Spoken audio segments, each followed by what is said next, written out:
Example number 12.3 और 12.4 में करवा चुका हूँ, सही है।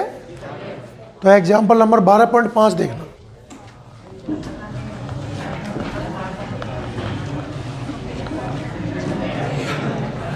बिल्कुल शांत होकर सुनोगे तो कुछ समझ में आएगा।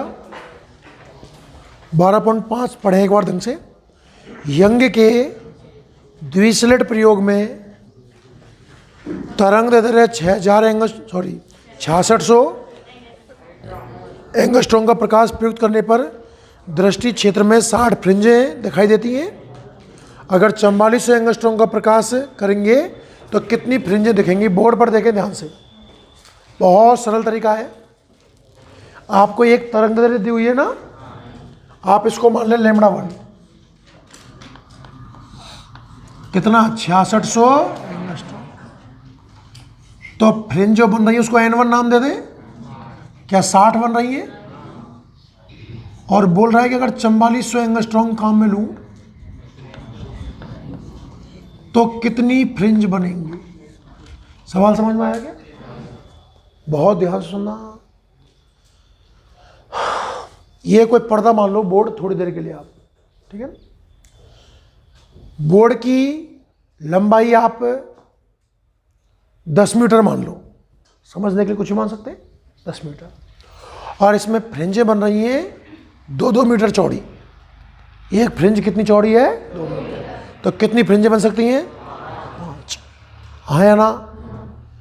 अगर मैं फ्रिंजों की चौड़ाई कम करके 1 मीटर कर दूं तो फिर कितनी फ्रिंज बनेंगी? 10। कैसे पता चला आपको कि भाई पर्दा की चौड़ाई तो फिक्स है ना? चाहे प्रकाश λ1 का हो, चाहे प्रकाश λ2 का हो, पर्दे को कोई मतलब है क्या? लैम्बडा चेंज करने से एक्चुअल में बीटा चेंज हुआ होगा, मतलब फ्रिंज चौड़ाई चेंज हुई होगी, और फ्रिंज चौड़ाई के चेंज होने से फ्रिंजों की संख्या बदलेगी। जैसे मैंने आपको एग्जांपल में समझाया, भाई एक 2-2 मीटर की बन रही थी 5, 1-1 मीटर की होते कितनी हो गई? 10।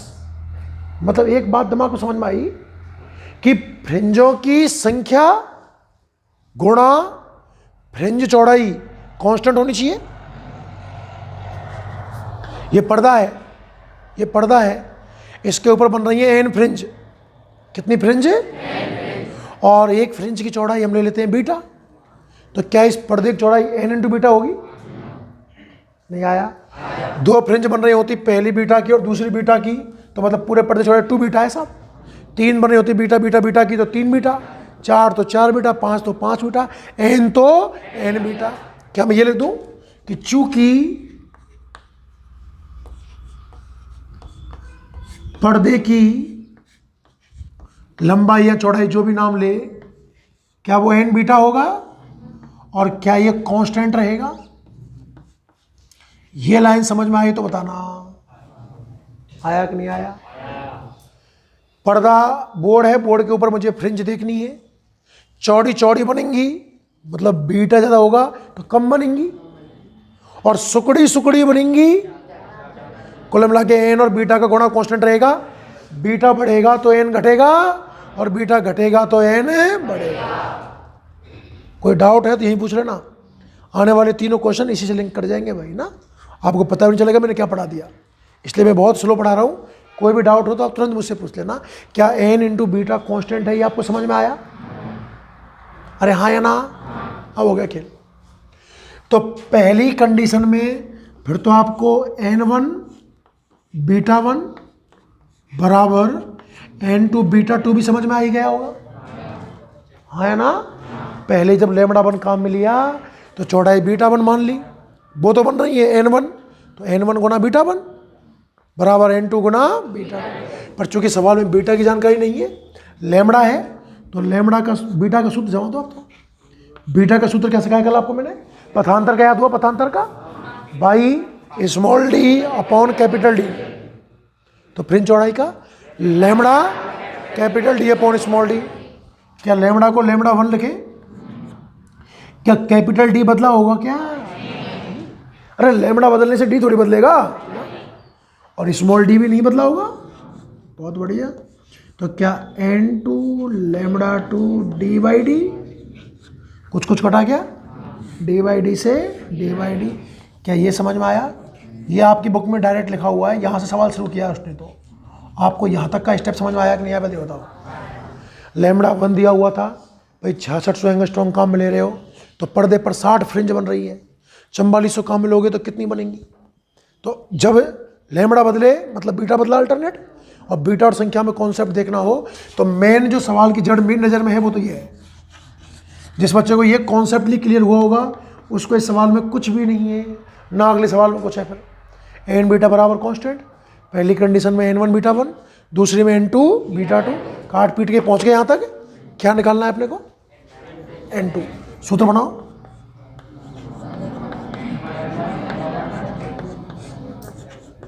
हाँ तो बच्चा वाला सवाल है ये, नहीं है? n1 कितना है? 60 एंगस्ट्रॉन्ग में सीधे जमा तो भले आप चाहो तो, क्योंकि ऊपर भी एंगस्ट्रॉन्ग और नीचे भी एंगस्ट्रॉन्ग, कट जाएगा। वैसे तरीका तो एंगस्ट्रॉन्ग को मीटर में कन्वर्ट करने का होता है, पर यहाँ चल सकता है। लैम्बडा 1 क्या 6600 है, 6600, और ये भाई साहब कितना है 4400। क्या 2 जीरो ने 2 जीरो मार दिया? 11 से 6 बार, 11 से 4 बार, 4 से 15 बार, और 15 छिक्की। अब लॉजिकली देख लेते हैं एक बार, सुनना। लैम्बडा 1 से लैम्बडा 2 गए हो तो लैम्बडा घटा कि बढ़ा? बढ़ा है ना। बस शुगर इधर कितना नशेड़ी है। लैम्बडा 1 से आप लैम्बडा 2 जा रहे हो तो लैम्बडा बढ़ा, 6600 छोटा होता है, 4400 बड़ा होता है। लैम्बडा घटा कि बढ़ा? फ्रिंज चौड़ाई पर क्या इफेक्ट आएगा? बीटा लैम्बडा के प्रोपोर्शनल है, तो फ्रिंज चौड़ाई घट जाएगी, और चौड़ाई घट जाएगी तो ज़्यादा बनेंगी कम बनेंगी? चौड़ी चौड़ी बन रही थी 60, लैम्बडा कम किया बीटा कम हुआ होगा, सुकड़ी सुकड़ी ज़्यादा बनेंगी। 60 से कितना आ गया 90। अगर ऑप्शन का सवाल हो बाई चांस और 60 से ऊपर एक ही ऑप्शन हो तो बिना पेन चलाए आंसर आ जाएगा। ऐसा होता नहीं है खैर कभी। समझ में आया कि नहीं आया पहले बताओ। 12.6 देखिए, तो कई किताबों में ये सूत्र लिखा होता है, सीधा सुना। अब ये भी समझ में आ गया होगा आपको कहाँ से आया। हाँ है ना, फ्रिंजों की 2 संख्या दे, 2 लैम्बडा दे, तो मैं आगे इसको यूज ले सकता हूँ आगे ना। n1 लैम्बडा 1 बराबर n2 लैम्बडा। पढ़े आगे? अरे बहुत आसान क्वेश्चन था भाई ना। 12.6 करेक्शन करवा रखा है मैंने पुरानी किताबों में कुछ। एक है द्विवर्णी प्रकाश, द्विवर्णी मतलब 2 रंग का, जिसमें पहला करेक्शन कितना लिखा हुआ है देखने? नहीं 6200 नहीं है, 4200 लिखा हुआ है, 4200 सही कर लेना। सुनो, एक तो 4200 एंगस्ट्रॉम का है और एक है 4800 एंगस्ट्रॉम की तरंग उपस्थित है। क्या 2 लैम्बडा दिए हुए हैं क्या? लैम्बडा 1 कितना है और लैम्बडा 2 कितना है? कितना 4800 है क्या? समझ में आया? यंग द्विस्लिट प्रयोग में व्यतिकरण उत्पन्न करने के काम आ रहा है, बहुत बढ़िया है। स्लिटों के मध्य पार्थक्य 2 mm है, मतलब स्मॉल डी। आगे बढ़ो, ये करेक्शन है 1.0 mm नहीं है। पर्दे की दूरी क्या mm में हो सकती है क्या? Metre, 1 metre. सही करना भाई। केंद्रीय उच्चिष्ट से वह न्यूनतम दूरी जहां दोनों तरंग दैर्ध्यों के कारण बढ़ने वाली चमकीली फ्रिंज संपाती होंगी। देखो समझना पहले तो, अब एक बार ढंग से बोर्ड देखें, मैं आपको कॉन्सेप्टली बताऊं कि कहना क्या चाह रहा है। इतना सवाल समझ में आ गया कि हमने यंग के प्रयोग में हमने तो एक वर्णी काम में लिया था। एक वर्णी काम में क्यों लिया था? विपर्यास अच्छा हो। क्या होता क्या पता है? लाल की इतनी चौड़ी बन जाती, फिर लाल चौड़ी, और वो ऑरेंज छोटा छोटा रह जाता, येलो और छोटा रह जाता, धीरे धीरे बैंक नहीं तो बहुत छोटा रह जाता, घुल मिल जाती, ओवरलैप कर जाती, आपका विपर्यास बहुत बुरा होता। इसलिए मैंने एक वर्णी काम में लिया। इस भाई साहब ने क्या कहा कि आप एक वर्णी मत लो, द्विवर्णी काम में लो। इसका लैम्बडा 1 आपको दे दिया, लैम्बडा 2 आपको दे दिया, स्मॉल डी कैपिटल डी आपको दे दिया। दिमाग लगाओ। और कह रहा है पर्दे पर वह दूरी ज्ञात करो। क्या पर्दे की दूरी बाई होती है? पर्दे पर नापी गई दूरी तो बाई होती है ना। कह रहा है कि पर्दे पर वो दूरी ज्ञात करो सेंटर से, मतलब एक तरीके से मुझे बाई ज्ञात करना है, हाँ या ना। और बाई ज्ञात करने के लिए सुनना बहुत ध्यान से, बाई ज्ञात करने के लिए इसने हिंट क्या दी है? जहां दोनों रंगों की चमकीली फ्रिंज कैसी होंगी? समपात। ये थोड़ा आपको समझना पड़ेगा। हल्का इधर देखना बोर्ड पे।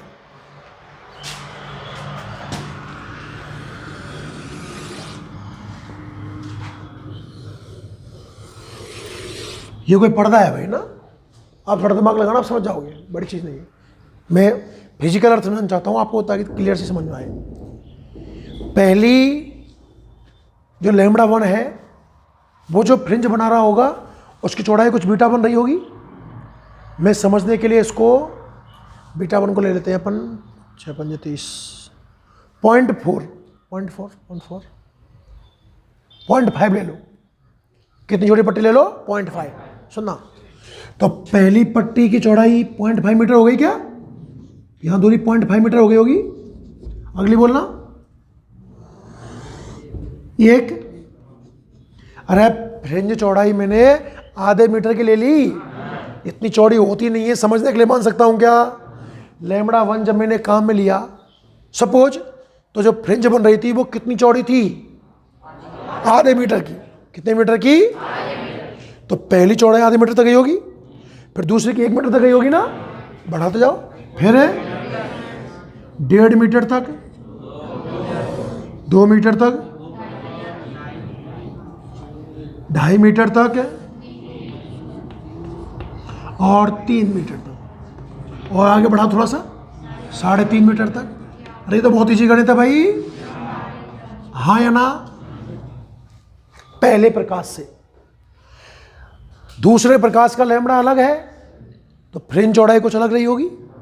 मान लो मैंने 0.6 मीटर मान ली। कितनी मान ली? 0.6 मीटर। तो पहली पट्टी कहाँ बनेगी? 0.6 यहां बना रहा हूं, तो इससे थोड़ी ऊपर आएगी, नहीं आएगी? बताओ पहली पट्टी, हाँ या ना? इसकी 1 2 3 4 5 6 7 और 8। क्या इसकी पहली लैम्बडा 1 की पहली और लैम्बडा 2 की पहली एक सीधी में ही है क्या? ना। संपाती है क्या? नहीं, अभी नहीं है। संपाती होंगे तो बिल्कुल मैच टू मैच कर जाएगा। दूसरा कितना होगा? 0.6 पॉइंट है 1.2 का ये 1 था ना, इससे थोड़ा सा ऊपर, है ना? फिर क्या 1.8, 2 से थोड़ा सा नीचे, फिर बोलना 2.4, इससे हल्का सा नीचे, 3। क्या मैच कर गया क्या? अरे हाँ या ना? लैम्बडा 1 की तो पहली, दूसरी, तीसरी, चौथी, पांचवी और छठी कौन सी फ्रिंज है? छठी। और लैम्बडा 2 की कौन सी है? पहली, दूसरी, तीसरी, चौथी, पांचवी। क्या संपाती है क्या? ऐसा कुछ कहना चाह रहा है। सवाल वापस समझाता हूं। आपने द्विवर्णी प्रकाश काम में लिया, नींद आ गई 2 4 5 बच्चों को शायद। लैम्बडा 1 दिया हुआ है, लैम्बडा 2 दिया हुआ है, डी कैपिटल डी दे रखे हैं, और कह रहा है पर्दे पर वो दूरी, मतलब मुझे ये दूरी ज्ञात करने के तरीके से, हाँ या ना? वो दूरी ज्ञात करो जहां पहले और दूसरे की दीप्त फ्रिंजें कैसी हों। हो सकता है ना ऐसा? अब मुझे आप ये बताओ, ये दूरी 3 मीटर आई ना, तो अब 3 मीटर कैसे निकालोगे? 2 तरीके हैं मेरे पास शायद। अगर आप पहली फ्रिंज की चौड़ाई लेते हो बीटा 1, तब तो 1 2 3 4 5 6 से गुणा कर दो। अगर मैं इसको बाई नाम दूं तो मेरे हिसाब से बाई बराबर, अगर मैं बीटा 1 × 6 लिखूं तो कोई तकलीफ है किसी को? बीटा 1 कितना है? 0.5 गुणा 6। क्या 3 मीटर समझ में आया? अरे बोलो। और अगर बीटा 2 का मैं लूँ तो 1 2 3 4 5, क्या इसको मैं बीटा 2 इंटू 5 लिख दूँ क्या? बीटा 2 कितना है? 0.6 गुना 5, वही 3 मीटर आंसर आया। अरे हाँ या ना? मतलब बाई के 2 सूत्र बन सकते हैं मेरे हिसाब से। तो सोचो, पहले की फ्रिंज चौड़ाई बीटा 1 मान लें और पहले की संख्या n1 मान लो, n1। तो क्या ये चीज n1 बीटा 1 बराबर n2 बीटा 2 होगी क्या? अरे हाँ या ना? अब आपको चाहो तो आप इससे सॉल्व कर लो और चाहे इससे। 2 तरीके सवाल करने के। चलो मैं पहले तरीके से करके देखता हूँ। क्या मुझे बाई बराबर अब 2 चीज चाहिए भाई, एक तो n1 और एक है बीटा 1। हाँ है ना? By is equal to n1 नहीं पता और बीटा का सूत्र पता है ना आपको, lambda capital D by small D. तो lambda 1 capital D by small D. देख दिमाग लगा, क्या लैम्डा 1 है तेरे पास? कैपिटल डी है, स्मॉल डी है, कमी किसकी है? या अगर कोई बच्चा ये लगाता तो n2 lambda 2 capital D by small D. इसमें भी सब चीज़ है, किसी कमी है? मतलब क्या निकालना है पहले, n1 या n2, कोई भी एक मान। तो वो कैसे निकलेगा? वो कैसे निकलेगा n1 n2? क्लियर? हाँ वही लॉजिक, n1 लैम्डा 1 बराबर n2। ये आया था क्या थोड़ी देर पहले? एक्चुअल में तो तरीका तो ही रहा होगा, n1 बीटा 1। भाई इस जगह पर पहली संख्या n1, पहली चौड़ाई बीटा 1, तो एक तरीके से दूरी n1 बीटा 1 के बराबर है और ये n2 बीटा 2 के बराबर है। तो क्या आप ऐसे कह सकते हो कि n1 लैम्डा 1 बराबर n2 लैम्डा 2? ना n1 पता ना n2 पता, क्लियर मान तो नहीं निकलेंगे पर अनुपात जरूर निकाल सकते हो आप। लैम्डा 2 बटे लैम्डा 1। लैम्डा 2 कितना है? 4800। लैम्डा 1 कितना है? एंगस्ट्रॉम से एंगस्ट्रॉम कट गया होगा, का क्या बचा? 8/7। मतलब n1 का मान आप 8 ले सकते हो और n2 का मान आप 7। अगर n1 का मान आप 8 ले रहे हो तो फिर आपको लैम्डा 1 कम लेना होगा, हाँ या ना? और अगर आप 7 ले रहे हो तो आपको लैम्डा 2। मैं दोबारा करके दिखाता हूँ, ध्यान से और देखना एक बार। देखो, क्वेश्चन की साइकोलॉजी पकड़ना जरूरी है भाई ना, शब्दों को पढ़ने से आपको काम नहीं चलेगा। कहाँ तक पढ़, ये दोबारा समझाता हूँ, ध्यान से देखना। सवाल था कि आपने द्विवर्णी प्रकाश काम में लिया, लैम्डा 1 गिवन है, लैम्डा 2 गिवन है आपको, है ना? डी कैपिटल डी शब्द रखा है, बाई निकालनी है। और हिंट क्या दी हुई है? पहले प्रकाश की और दूसरे प्रकाश की चमकीली फ्रिंज कैसी है? संपाती। तो अब वो ये डायग्राम दिमाग में आ गया होगा आपके में। संपाती है मतलब संख्या चाहिए, जो दूरी है वो रही तो बीटा 1 का गुणज या बीटा 2 का गुणज रही होगी। अब बीटा 1 की संख्या पता पड़ जाए या बीटा 2 की संख्या पता पड़ जाए, तो आप एक चीज से कर लो इस चीज को। क्या मैं सीधा लिख दो बाई बराबर n1 बीटा 1? नहीं आया? या मेथड नंबर 2, चलो दोनों कर लेते हैं, पहले आपको होता है ना, या आपको लिखना होता बाई बराबर n2 बीटा 2, जैसी आपकी इच्छा। 2 तरीके हैं मतलब इस सवाल के। आगे बोलो आप, क्या बाई बराबर n1 lambda 1 capital D by small D, और क्या ये n2 lambda 2 capital D by small D? सब कुछ है सिवाय n के। n1 निकाल लो, n1 तुलनात्मक मान निकलेगा, ध्यान रखना। क्या n1 लैम्डा 1 बराबर है n2 लैम्डा 2 के? तो n1 अपॉन n2 बराबर लैम्डा 1 अपॉन लैम्डा 2 बराबर, सॉरी, लैम्डा 2 बाई लैम्डा 1। 4800 बटे 4200। तो n1 बटा n2 कितना आया? 8/7। ये आपको इसमें भी लिखना पड़ता और इसमें भी लिखना पड़ता। तो अगर इस तरीके से आप कर रहे हो तो क्या n1 की वैल्यू 8 है? अरे आया कि नहीं आया? 8 गुणा, अब की बार तो लैम्डा 1 पूरा विस्तार से माना होगा ना आपको। यहाँ क्यों नहीं जमाया? कट गया था। अब थोड़ी कटेगा अब की बार, पूरा जमाओ।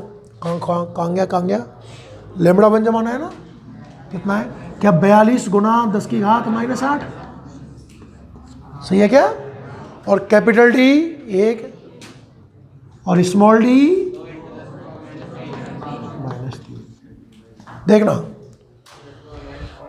21 बार कट गया और 21 गुना 8 168, सही बोला क्या?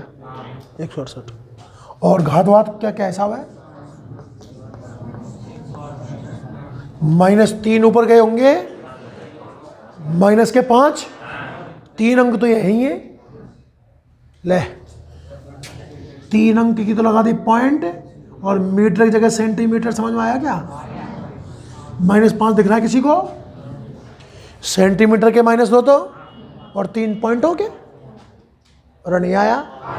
दूसरे तरीके से भी देख लो, यहां से निकालना होता पर n2 का मान क्या लेता हमें 7 गुणा λ2 48 गुणा 10 की घात -8।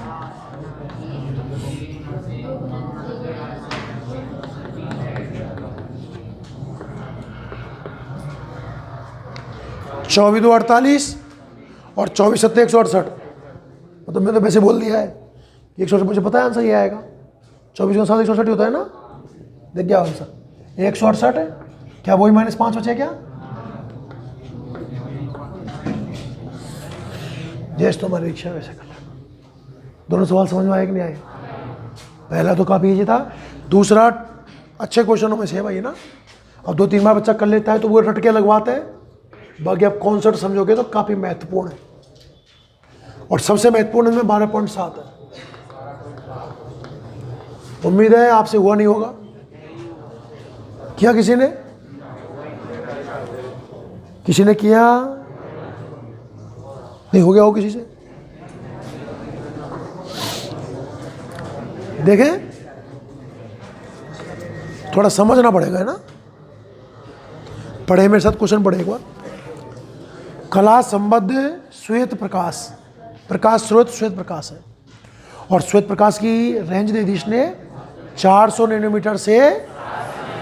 मतलब जो आपने प्रकाश काम में लिया है ना, आप नॉर्मली एक वर्णी लेते थे, और एक वर्णी नहीं है, श्वेत प्रकाश स्रोत काम में लिया है, जिसकी तरंगदैर्घ्य 400 नैनोमीटर से 700 नैनोमीटर है।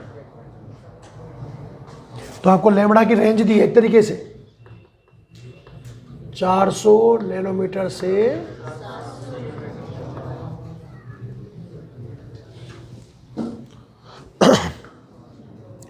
स्लिट पार तक के 0.5 mm। स्मॉल डी है क्या? अरे स्मॉल डी है क्या?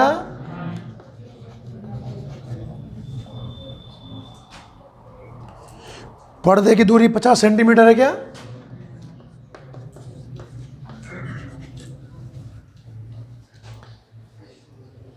पर्दे पर फ्रिंजों की केंद्र रेखा से 1 mm दूरी पर एक बिंदु है। क्या ये बाई है? क्या ये बाई है? हाँ, बाई क्या होता है? पर्दे पर दूरी होती है ना। अरे मेरे तरफ देखो भाई, और केंद्रीय बिंदु से होती है, दूरी तो कह रहा है। एक छिद्र है मतलब, तो उस छिद्र की दूरी बाई के टर्म में लिखोगे। पर्दे पर कोई भी दूरी हो बाई के रूप में लिखी जाती है। तो बाई कितना है? 1 mm। अरे क्लियर है यहां तक? पहला बोल रहा है छिद्र से निकलने वाले प्रकाश में कौन सी तरंगदैर्घ्य होगी, और दूसरा छिद्र से निकलने वाले प्रकाश में कौन सी तीव्रता सर्वाधिक होगी, अनुपस्थित होगी, सर्वाधिक होगी। अब मेरी तरफ देखें एक बार, सुने ध्यान से। देखो सवालों का विशेष दम नहीं है, आप लॉजिक समझना मेरा क्या कहना चाह रहा हूँ। मैं ऐसा डायग्राम बनाऊँ ना अगर, तो कुछ ऐसा बनाता शायद। ये पर्दा, पहला पर्दा हो गया, सेंटर रेखा हो गई, दूसरा पर्दा हो गया, S1 हो गया, S2 हो गया, स्मॉल d हो गया, कैपिटल D हो गया। यहाँ पर कोई व्यतिकरण से फ्रिंज बन रही है, यहाँ छेद है एक, और ये बाई। सारे आंकड़े समझ में आए क्या? सुनना, इस बिंदु पर समपोषी भी हो सकता है, वो डिपेंड करेगा पथांतर पर। कहाँ डिपेंड करेगा? जरा पहला क्वेश्चन पढ़ना, क्या कह रहा है? छिद्र से निकलने वाले प्रकाश में कौन सी तरंगदैर्घ्य, थोड़ा और आसान भाषा में बोलूं तो छिद्र से किस तरंगदैर्घ्य का प्रकाश नहीं निकलेगा, हाँ या ना? और कौन सी तरंगदैर्घ्य का प्रकाश नहीं निकलेगा, मतलब कौन विनाशी बना रहा है? मेरी बात समझो आप। संपोषी में चमक और विनाशी में अंधेरा। जो लैम्डा विनाशी व्यतिकरण बना रहा होगा, क्या उसका प्रकाश बाहर निकलेगा ना? क्योंकि उसने तो विनाशी बना दिया ना, उसमें तो प्रकाश ही नहीं है ना, तो निकाल कैसे रहे हो आप? सेकंड क्या बोलना चाह रहा है? संपोषी। संपोषी इसने कहा नहीं है कि किस लैम्डा के लिए विनाशी और किस लैम्डा के लिए संपोषी, पर शायद आप थोड़ा ढंग से पढ़ोगे ना तो पहले क्वेश्चन का अर्थ निकल रहा है कि उस छिद्र में से जो प्रकाश बाहर निकल रहा है उसमें कौन सा लैम्डा नहीं है, वो नहीं होगा शायद जो विनाशी बनाएगा। मतलब मुझे पहले सवाल में लैम्डा निकालना है कौन से व्यतिकरण का। अरे सवाल समझ में आया कि नहीं आया पहले ये बताओ। झूठी हाँ मत करना, नहीं आए तो मना कर देना भाई ना, क्योंकि इतनी देर समझाया, 5 मिनट और समझा दूंगा, नहीं पूरी मैथ में कर जाएगी, कोई मजा नहीं आएगा। ये दोनों क्वेश्चन क्लियर थे आपके? क्लियर थे इन दोनों? अब एक बहुत लंबा डाटा दिया हुआ है, क्वेश्चन की लंबाई इतनी है कि देखकर अच्छे अच्छे प्राण निकल जाए।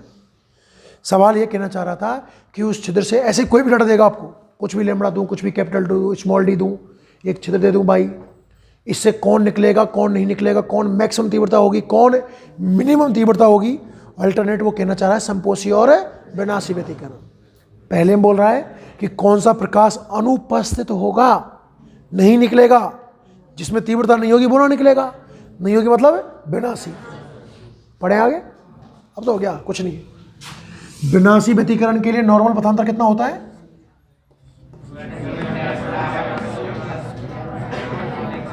क्या इनका मान 0 से स्टार्ट करूंगा? अरे हाँ या ना? और 2n-1 लिखता तो 1 से, कहां से? 1 वाला ठीक रहेगा, बोलो आप 2n-1 ले लो, +1 कर दोगे तो इनका मान 0 जमाना पड़ेगा, तो 0 फ्रिंज बोलना ठीक नहीं है ना, एन फ्रिंज संख्या है ना, पहली फ्रिंज बोलना ठीक रहेगा शायद। 2n-1 से शुरुआत करते हैं, इज इक्वल टू, और नॉर्मल पथांतर कितना होता है आपका? बाई, अरे मैंने फ्रिंज चौड़ाई ऐसी तो साबित की थी भाई, हाँ या ना? लैम्डा का सूत्र निकाल लो, आज लैम्डा चाहिए 2 by small D upon capital D 2n-1। सारे आंकड़े जमा दो जो मौजूद है भाई। 2 10 की घात -3, 5 गुना 10 की घात -4, नशे मत बोला यूं देख, कैपिटल डी 5 गुना 10 की घात -1, 50 सेंटीमीटर, आधा मीटर, 0.5 मीटर, कैसे सोच लो। और क्या एन का मान पता है किसी को? नहीं पता साहब, आगे बढ़ेंगे इससे। क्या 5 ने 5 मार दिया? क्या 5 ने 5 मार दिया? सॉल्व करो, कितना आया? -1 ऊपर +1 हुआ, -7 और +1 -6, 2 इंटू बटे, थोड़ा दिमाग और लगा ले, अगर हमें लैम्डा नैनो में दिया है, नैनो में, तो नैनो में ज़्यादा बढ़िया है, और नैनो में ठीक रहेगा ना, कंपेयर करना ठीक रहेगा हमारे लिए। -7 6 तो आगे, 7 8 9 3 कम पड़ रहे हैं ना, क्या इसको बिल्कुल मैं 2000 बटे 2n-1 नैनोमीटर लिखूं तो कोई तकलीफ है किसी को? रटने लग गए तो मेरी गारंटी अगर तुम करके दिखा दो इस सवाल को, मैं बिल्कुल लॉजिक से पकड़ना। अब तो याद भी हो गया होगा लॉजिक भी आपको। कौन सा प्रकाश नहीं निकल रहा है जो बिनासी बना रहा है? तो बिनासी की कंडीशन ये तो बताई थी आपको, मैंने पढ़ाया था ना कल। घुमा फिरा करके लेमड़ा तो निकाल रहा हूँ, गुणा भाग तो कर रहा हूँ। एन का मान कहाँ से स्टार्ट करूँ बताओ भाई? एन का कोई विशेष मान तो दिया नहीं है। 2n -1 लिया है तो 1 से घर करके देखना। 2n +1 लेना, तो फिर मैंने कहा था भाई 0 से स्टार्ट करना पड़ेगा। फिलहाल 1 से करूँ, रखो n = 1 रखने पर कितना आया? लैम्बडा बराबर, जल्दी बताओ, 2000 आया शायद। 2 × 1 2 -1 1 2000 नैनोमीटर। तो ये का आंसर तो 2000 नैनोमीटर है। पर ध्यान से देखो, ये हमारी औकात से बाहर है। अरे ये हमारी औकात है भाई, कि जो श्वेत प्रकाश काम में लिया गया है उसकी वेवलेंथ 400 से। तेरी मम्मी खड़ी है भी जगू, ओए मम्मी है तेरी।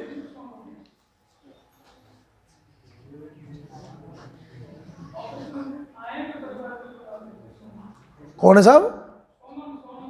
जा भाई, कौन? यहाँ देख, बैग ला जा।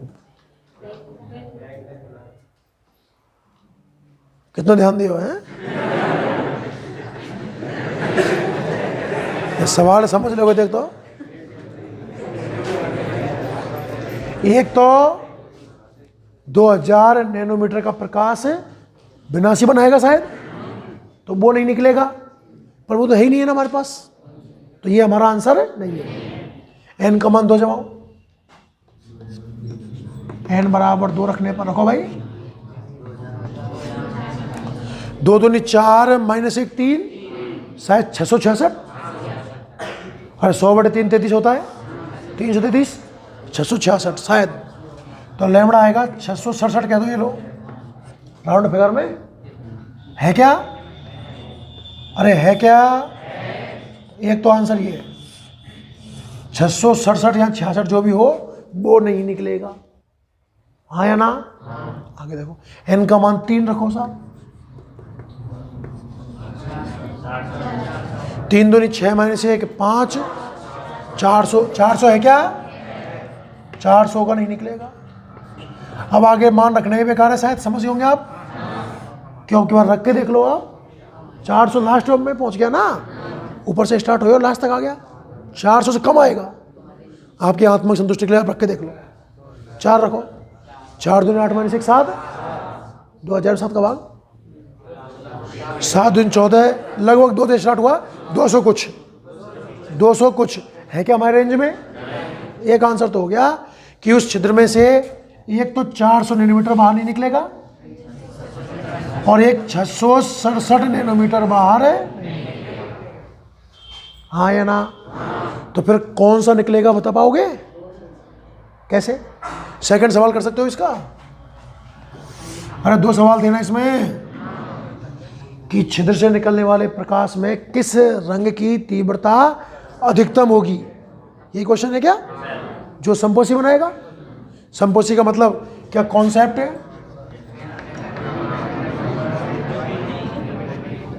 अरे हाँ या ना? लैम्बडा बताओ कितना है? सहमत हो क्या? n तो ना पता,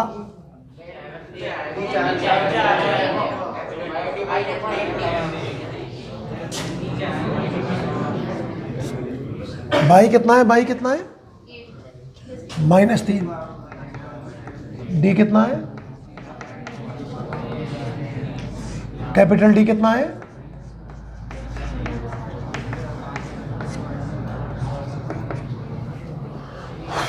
क्या लैम्बडा आपको -6 दिखा?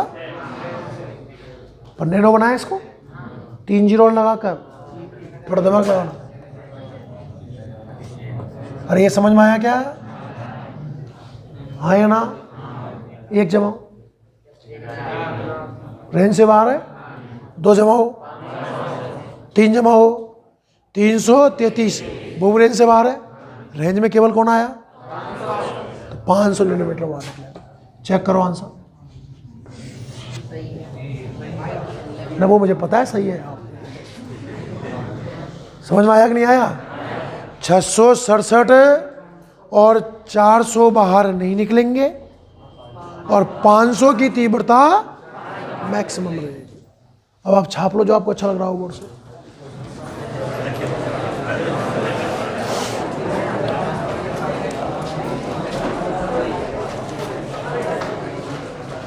थोड़ा आवाज ना करें।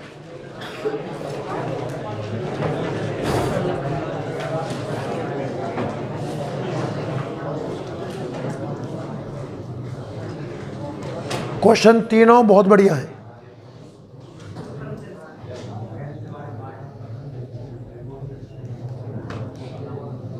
टाइम बहुत हो गया भाई, तुम जल्दी थोड़ा काम करो, है ना? 45 मिनट हो गए, बताओ 3 क्वेश्चनों में। आपके पास 3 मिनट का समय, जल्दी लिखो। चलो 3.5 मिनट सही, आप जल्दी लिखो, जल्दी लिखे।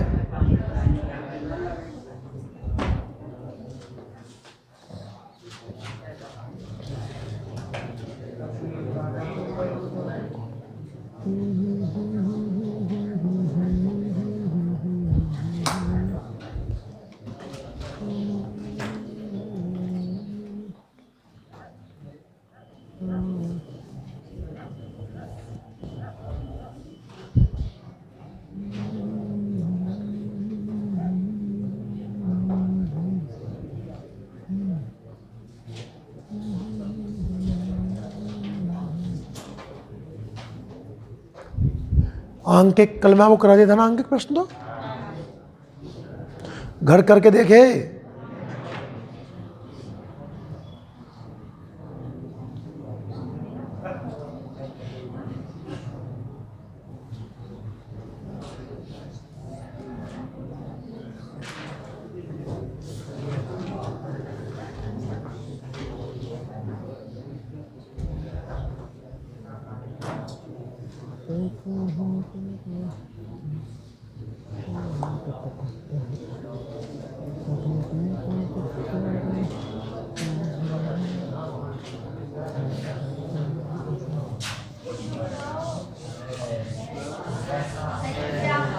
तो ये तुमने 2 लाइन लिखी है, कमाल है भाई।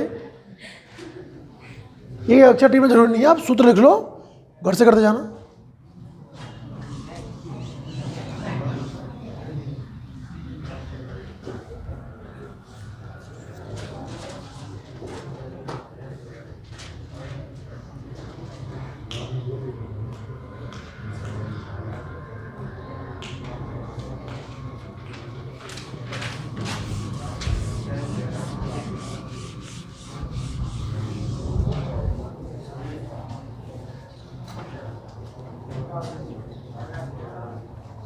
देखो जल्दी देखो।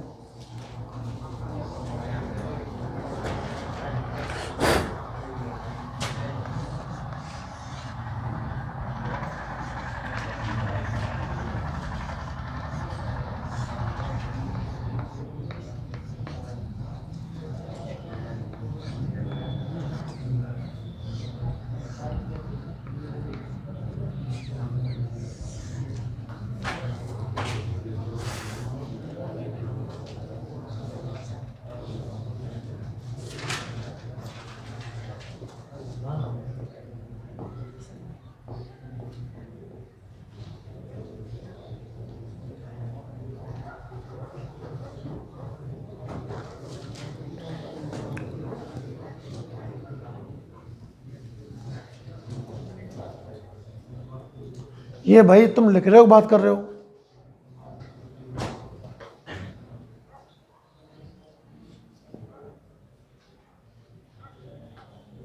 क्वेश्चन नंबर 12.7 में सवाल बोलने का तरीका आपको समझ में आ गया होगा अब तक तो खूब, है ना? जो ना निकले मतलब विनाशी, निकले मतलब संपोषी, खेल खत्म। फ्रेंच चौड़ाई मैंने आपको इसी कॉन्सेप्ट से कराई थी, तो इसमें काम भी आ जाएगा आपको। और 12.6 में थोड़ा बहुत दिमाग मलकाल कर रख लेना है, सब बाई निकालना है, एन बीटा। 2 तरीके हैं 1 और 2 का इस्तेमाल करते हुए।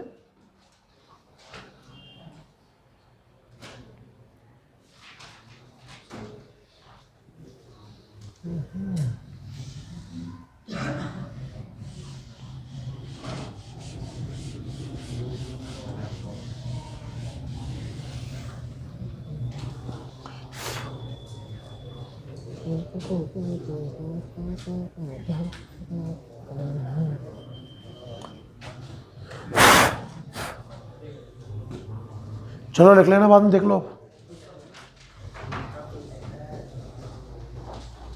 कितना बच रहा है? खींचो तो खींचो, जल्दी से खींचो खींचो खींचो।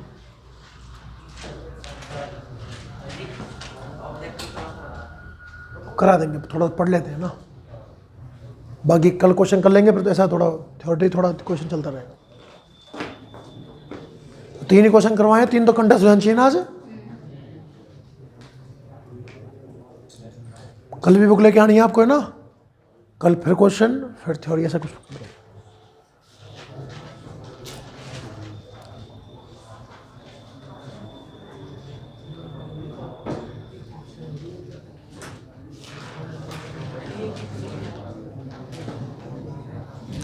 हेडिंग देखें आप, नेक्स्ट हेडिंग का नाम है प्रकाश का विवर्तन। सुनना ध्यान से, चैप्टर की लास्ट हेडिंग है। जैसे आपने एक व्यतिकरण की घटना देखी ना, सबसे पहले हमने देखा कि भाई आवश्यक शर्त क्या है इसके लिए, व्यतिकरण क्या होता है, कितने प्रकार का होता है, सारी बात देखी ना। लिखना बंद करोगे, बोर्ड में देखें, इंपॉर्टेंट डेफिनेशन है, मैं आपको सिखाता हूँ कैसे बनती है। व्यतिकरण याद हो गया? नहीं हुआ तो बनाना सीखी, रट लई। 2 तरंग चाहिए, समान आयाम, नियत कालांतर अध्यारोपित होती है। परिणामी तरंग की तीव्रता कहीं मैक्सिमम, कहीं। बहुत सरल परिभाषा है, ध्यान से देखना इसकी। देखो, आप कुछ ऐसे सोचें कि ये दीवार है कोई, इसमें एक छेद है। दीवार में क्या है? कि छेद। इस जंगला जाली है। आप सुबह सुबह देखते होंगे रोशनदान से सूरज की किरणें कुछ इस तरीके से आती हैं, यूं में ऐसे आती होंगी, देखा है ना आपने? यहां पर्दा है, ये दांत ना निकलें, ज़्यादा बढ़िया रहेगा, समझ में आ जाओगे ना। और यहां प्रकाश स्रोत है,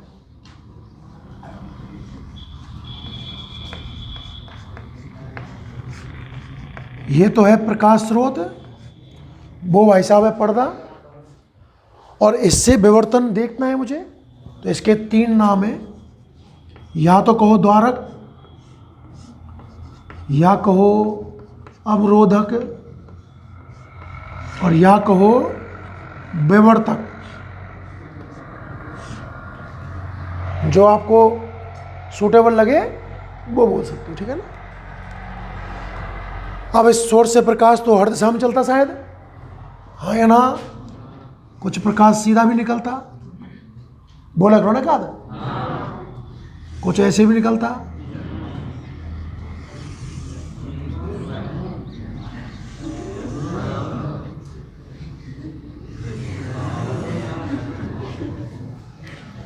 जो अगली किरण होती, क्या वो यहां रुक जाती?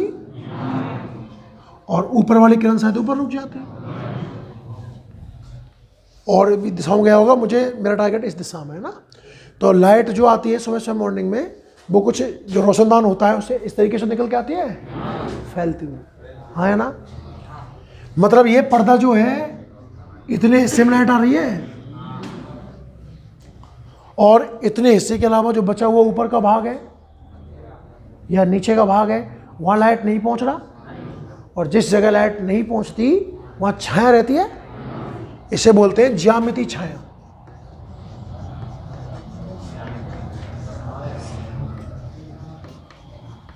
क्या बोलते हैं इसको? अभी तक तो विवर्तन कहीं हुआ ही नहीं है, नॉर्मल घटना, ये तो सबको समझ में आती है ना। अब कंडीशन सुनना पहले तो आप, जो द्वारक, अवरोधक, विवर्तक, जो भी आप नाम ले रहे हो, अगर इसका आकार यहां से यहां तक इसका आकार है कि नहीं है? इस आकार का प्रतीक है स्मॉल ए। क्या प्रतीक है? यदि स्मॉल ए जो तरंग आ रही है उसकी कोई ना कोई तरंग दैर्ध्य होगी, नहीं होगी? इसी की कोटि का हो। कंडीशन सुनो ध्यान से। यदि अवरोधक का आकार, स्मॉल ए का मतलब अवरोधक का आकार तरंग दैर्ध्य की कोटि का हो। कोटि का मतलब अगर अवरोधक मीटर में है तो ये भी मीटर में होना चाहिए, सेंटीमीटर में है तो, मिलीमीटर में है तो, एंगस्ट्रॉम में है तो, नैनो में है तो, सूटेबल उसी के जैसा होना चाहिए। यदि अवरोधक का आकार तरंग दैर्ध्य की कोटि का हो तो क्या होगा? प्रकाश इन किनारों से, अभी नॉर्मल तो ऐसा होता ना, प्रकाश इन किनारों से मुड़ेगा और कहां प्रवेश कर जाएगा? ज्यामितीय छाया। ये प्रकाश का मुड़ना ही क्या कहलाता है? प्रकाश का पहले परिभाषा सुने आप, ये चित्र दिमाग रखना चाहिए कि जब कोई विवर्तन ध्वनि का भी होता है और विवर्तन प्रकाश का भी होता है। अभी सड़क पे होके कोई साधन जा रहा है, उसकी आवाज़ सुन रहे हो ना आप? उधर मुंह करके देखो, दिख रहा है क्या आपको? क्यों भाई? आप सुन भी तरंगों से रहे हो, मैं बताऊंगा, मेरे पास है जवाब। आप सुन भी तरंगों से रहे हो, ध्वनि तरंग से, और देख भी तरंगों से रहे हो, प्रकाश तरंगों से, कि भाई ध्वनि तरंग तो शायद पहुंच रही है मेरे तक, पर वो प्रकाश तरंग मेरे तक है नहीं आ रही। इसका रीजन है विवर्तन। क्या कारण है इसका? क्यों? आप सुनना। दो तरंग हैं आपके पास, एक तो ध्वनि और एक है प्रकाश। प्रकाश की तरंग दैर्ध्य होती है एंगस्ट्रॉम।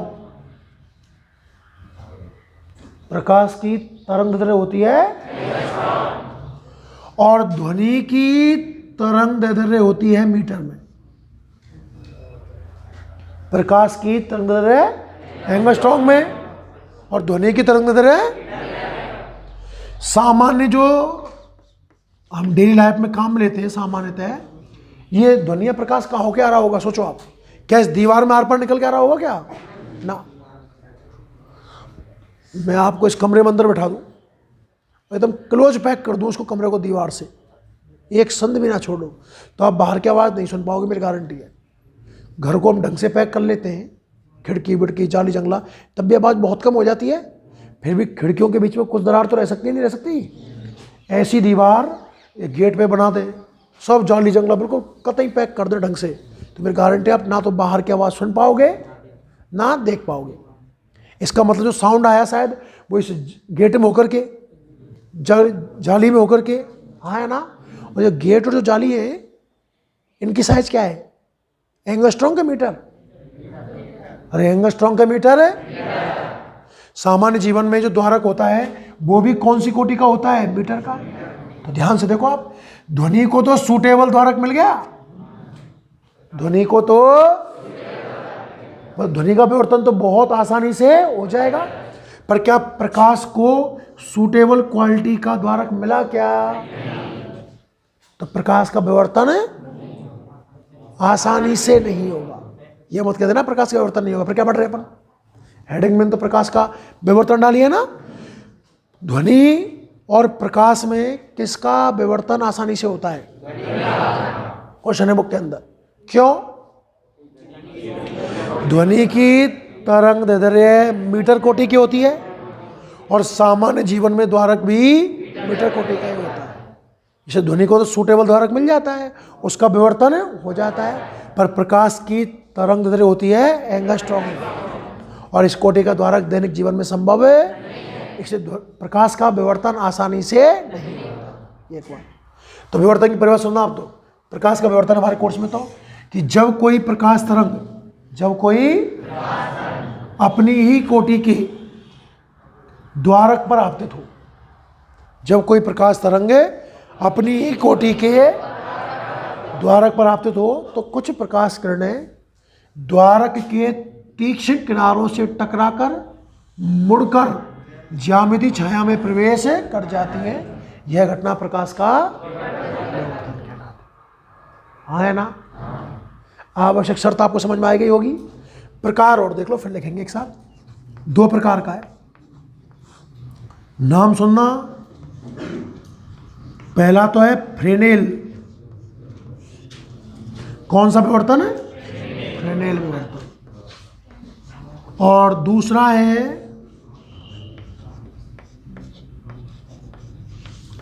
फ्रॉनहोफर विवर्तन।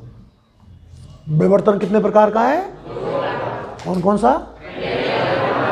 फ्रेनेल और अंतर किस चीज का है सुनना। परिभाषा बहुत ही है।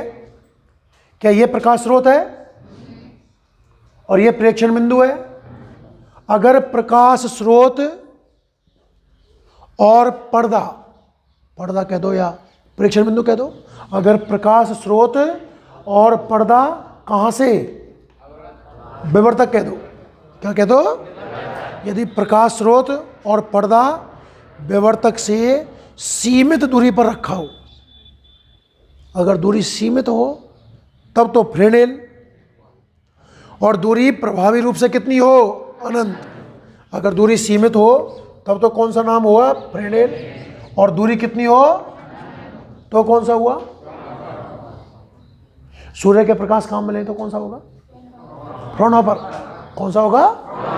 पास में कोई बल्ब रख दे, कौन सा होगा? फ्रेनेल। सीधी सी बात है। एक चीज है पर ध्यान रखना, मैंने दूरी ये नहीं बोली दूरी अनंत हो, मैंने एक नाम लिया है कि प्रभावी दूरी अनंत हो। सुनना, प्रभावी दूरी कैसी हो? एक बात और समझना,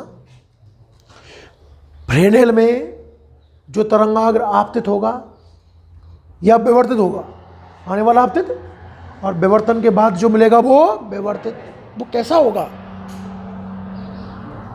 या तो गोलाकार या बेलनाकार। दूरी सीमित है ना। अगर सोर्स हुआ बिंदु तो होगा गोलाकार, और स्रोत हुआ रेखीय तब होगा बेलनाकार। फ्रेनेल में तरंगाग्र या तो होगा गोलाकार या होगा बेलनाकार, पर फ्रॉनहोफर में कैसा होगा? सुनना ध्यान से। मैंने एक प्रकाश स्रोत रखा यहां, एक लेंस एल के फोकस पर, लेंस एल के फोकस पर, तो प्रकाश किरणें ऐसी आई होंगी, और क्या अपवर्तन के बाद ये समांतर हो जाएंगी? हाँ या ना? अब अगर आप इस प्रकाश से विवर्तन करवाते हो तो फ्रेनेल है फ्रॉनहोफर है? फ्रेनेल नहीं है, फ्रॉनहोफर। तरंगाग्र समतल हो गया ना, ये तरंगाग्र समतल है क्या ना है? दूरी अनंत नहीं है पर प्रभावी रूप से अनंत है।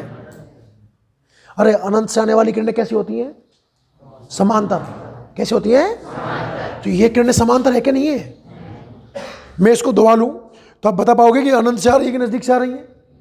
ना बता पाएंगे। मेरी बात समझो मैं क्या कहना चाह रहा हूं। दूरी अनंत तो कुछ है ही नहीं है ना यार। अनंत क्या है? कुछ नहीं है, बस किरणें समांतर हो।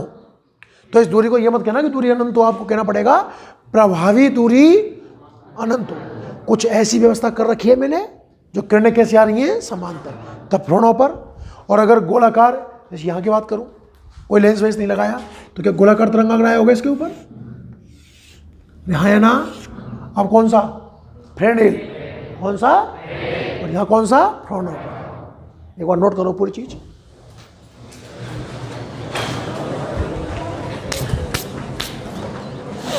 हेडिंग लिखिए आप, समझना भाई ना, बहुत समझ समझ के लिखना। वैसे दिमाग खाओ टॉपिक है, अगर समझ में नहीं आया रट नहीं पाओगे। हेडिंग लिखिए आप, प्रकाश का विवर्तन।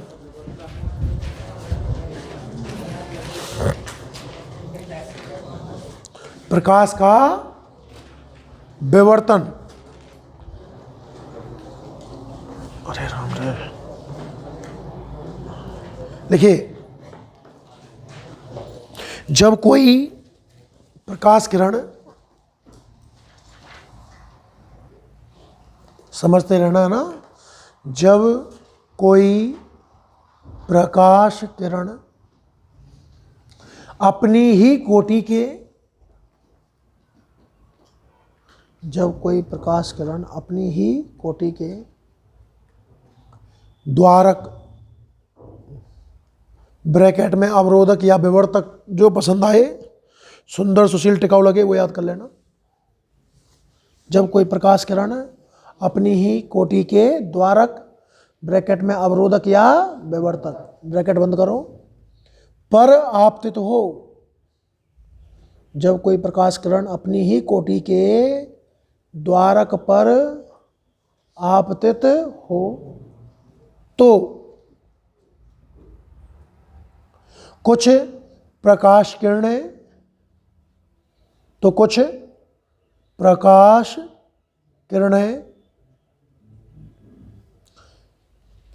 द्वारक के तीक्ष्ण किनारों से, कुछ प्रकाश किरणें द्वारक के तीक्ष्ण किनारों से टकराकर मुड़कर, कुछ प्रकाश किरणें द्वारक के तीक्ष्ण किनारों से टकराकर मुड़कर, क्या कहूं, ज्यामिति छाया में प्रवेश कर जाती हैं। जब कोई प्रकाश किरण अपनी ही कोटि के द्वारक पर आपतित हो तो प्रकाश किरणें द्वारक के तीक्ष्ण किनारों से टकराकर मुड़कर ज्यामिति छाया में प्रवेश कर जाती। यह घटना क्या कहें, प्रकाश का विवर्तन कहलाती है। यह घटना प्रकाश का विवर्तन कहलाती है। बहुत अच्छी परिभाषा लिखाई है भाई ना, समझ के लिखोगे ना, वो डायग्राम दिमाग में होना चाहिए जो मैंने बनाया है, ऐसा कुछ है ना। स्टार लगाएं। आवश्यक शर्त, आवश्यक शर्त किसकी, हाँ विवर्तन की, क्या होनी चाहिए, देखो विवर्तक का आकार, विवर्तक का आकार ब्रैकेट में स्मॉल ए, विवर्तक का आकार ब्रैकेट में स्मॉल ए, तरंग की तरंग दैर्ध्य, तरंग दैर्ध्य की कोटि ब्रैकेट में लैम्बडा का होना चाहिए। विवर्तक का आकार तरंग दैर्ध्य की कोटि का होना चाहिए। देखो ए लगभग बराबर लैम्बडा, क्लियर है यहां तक है? अरे विद्वानों दो क्वेश्चन क्लियर है ना। विवर्तन क्या है, शर्त क्या है इसकी, हेडिंग लिखो विवर्तन के प्रकार। विवर्तन के प्रकार कितने प्रकार का है, दो प्रकार का। लिखो विवर्तन निम्न दो प्रकार का होता है। विवर्तन निम्न दो प्रकार का।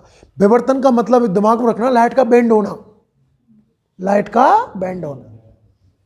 भाई ध्वनि जो सड़क से आ रही है क्या वो सीधी चल के आ रही है, बिल्कुल आई टकराई मुड़ी, टकराई मुड़ी, टकराई मुड़ी।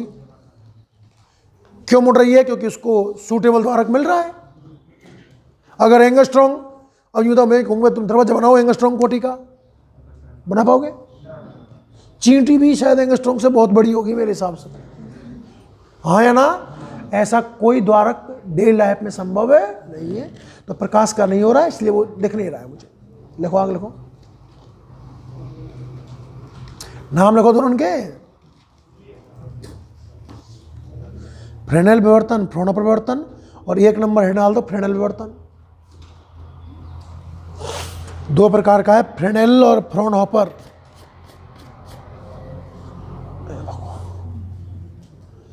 और एक नंबर लिखो हेडिंग फ्रेनेल विवर्तन।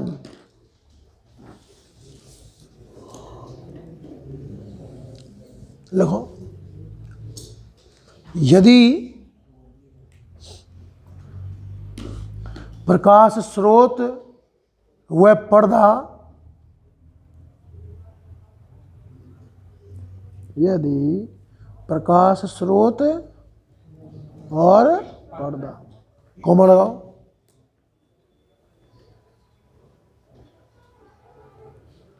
विवर्तक से, विवर्तक जिससे विवर्तन हो रहा है से सीमित दूरी पर स्थित हो। प्रकाश स्रोत और पर्दा विवर्तक से सीमित दूरी पर स्थित हो तो विवर्तन, कॉमा लगाइए,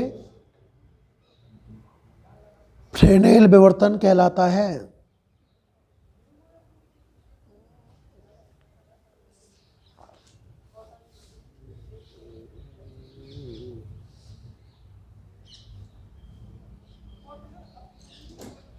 सेकंड, फ्रॉनहोफर विवर्तन। फ्रॉनहोफर विवर्तन, यदि प्रकाश स्रोत और पर्दा विवर्तक से प्रभावी रूप से अनंत दूरी पर हो। सीमित शब्द को हटाकर प्रभावी रूप से अनंत दूरी लिख दो। यदि प्रकाश स्रोत और पर्दा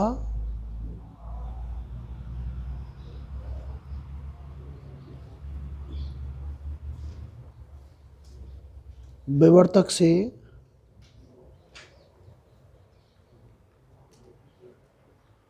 प्रभावी रूप से अनंत दूरी पर हो। ये सब समझ आया प्रभावी रूप से क्यों लिखा है मैंने? वास्तव में अनंत हो ये जरूरी नहीं है, बस प्रकाश किरणें समांतर आनी चाहिए तरीके से। प्रभावी रूप से अनंत दूरी पर हो तो विवर्तन फ्रॉनहोफर विवर्तन कहलाता है। तो विवर्तन फ्रॉनहोफर विवर्तन कहलाता है।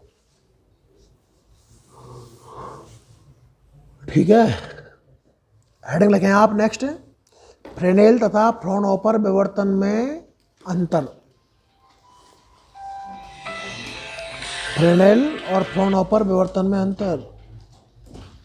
हेलो,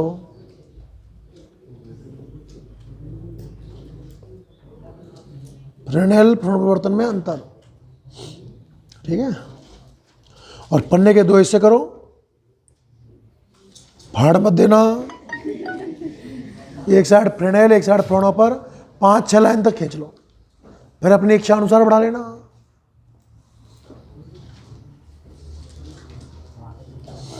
फ्रेनेल फ्रॉनहोफर विवर्तन में अंतर, तुलना लिख दो, अंतर लिख दो, कुछ भी लिख दो।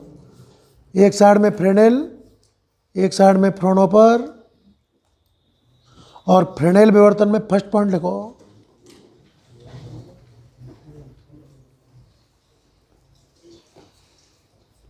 पहला अंतर तो इनकी परिभाषा ही है शायद, है क्या? तो फ्रेनेल में लिखो, इसमें प्रकाश स्रोत एवं पर्दा विवर्तक से सीमित दूरी पर स्थित होता है। इसमें प्रकाश स्रोत एवं पर्दा विवर्तक से सीमित दूरी पर स्थित होता है। हो गया?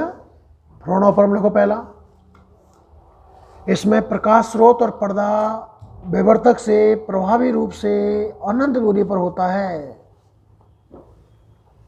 इसमें प्रकाश स्रोत एवं पर्दा विवर्तक से प्रभावी रूप से अनंत दूरी पर होता है।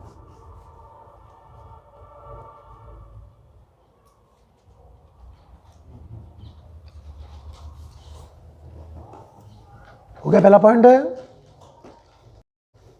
सेकंड, तरंगाग्र का अंतर हो जाएगा क्या? एक तो फ्रेनेल में तरंगाग्र कैसा होगा?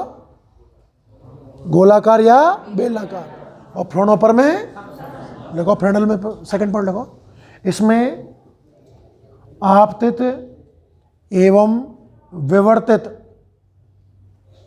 इसमें आपतित एवं विवर्तित तरंगाग्र गोलाकार या बेलनाकार होता है। आपतित और विवर्त तरंगाग्र गोलाकार या बेलनाकार होता है। और आप लिखो, क्या लिखोगे? इसमें आपतित और विवर्त तरंगाग्र समतल होता है। या समांतर लिख दो, समांतर तरंगाग्र होता है।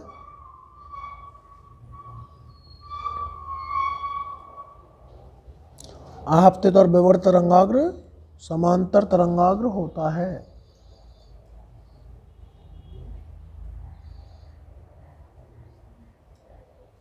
ठीक है? अरे बोल दिया करो कुछ तो भाई। पॉइंट नंबर, और कोई अंतर? सुनो, परिभाषा हो गई, तरंगाग्र का हो गया। फ्रेनेल जो विवर्तन है, इसमें दूरी महत्वपूर्ण है कि नहीं है? अरे दूरी सीमित है ना, तो सीमित दूरी तो महत्वपूर्ण रहेगी ना, हाँ या ना? मैंने आपको एक दूरदर्शी पढ़ाया था, अपवर्तक। तो आपने देखा था कि बिंब ने जो कोण बनाया था वो अभिदृश्य का बनाया था। अपवर्तक दूरदर्शी की शक्ल याद है क्या? अल्फा कहाँ बन रहा था? अल्फा अभिदृश्यक पर, जबकि होना कहाँ चाहिए था? अभिनेत पर। तो मैंने क्या रीजन दिया था आपको? दूरी अनंत है, छोटी मोटी दूरी इसके सामने कोई फर्क है नहीं। फ्रेनेल में दूरी महत्वपूर्ण है, फ्रेनेल में दूरी, पर फ्रोनोपर में दूरी महत्वपूर्ण, फ्रोनोपर में महत्वपूर्ण है तरंगाग्र का झुकाव, तरंगाग्र का झुकाव। फ्रेनेल में लिखो फर्स्ट पॉइंट पहले, मतलब जो भी पॉइंट है नेक्स्ट आपका। इसमें स्रोत और पर्दे की विवर्तक से दूरी महत्वपूर्ण होती है। इसमें स्रोत और पर्दे की विवर्तक से दूरी महत्वपूर्ण होती है। मतलब जो गणना की जाती है वो दूरी को ध्यान में रख के की जाती है, बात यह है, महत्वपूर्ण होती है। और इसमें लिखो, इसमें तरंगाग्र का विवर्तक के साथ झुकाव महत्वपूर्ण होता है। इसमें तरंगाग्र का विवर्तक के साथ झुकाव महत्वपूर्ण होता है।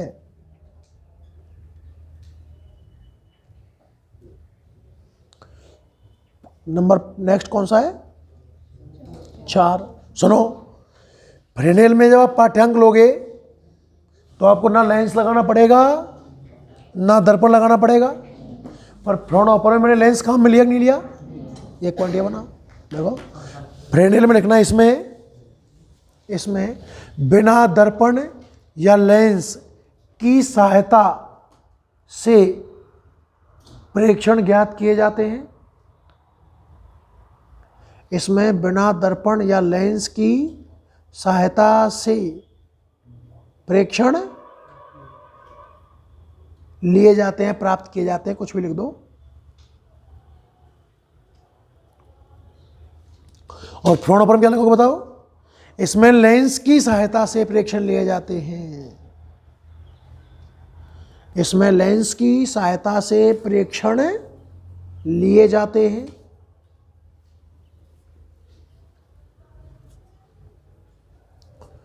पॉइंट नंबर 5 लिखो भाई, लास्ट है। फ्रेनेल में लिखना, इसकी गणना जटिल होती है। फ्रेनेल टफ पड़ता है, छोटी छोटी दूरी से भी चेंज हो जाएगा। इसकी गणना जटिल होती है। और इधर लिखो किसमें? फ्रोनोपर में। इसकी गणना सरल होती है, गणना सरल होती है। नेक्स्ट लिखें आप हेडिंग।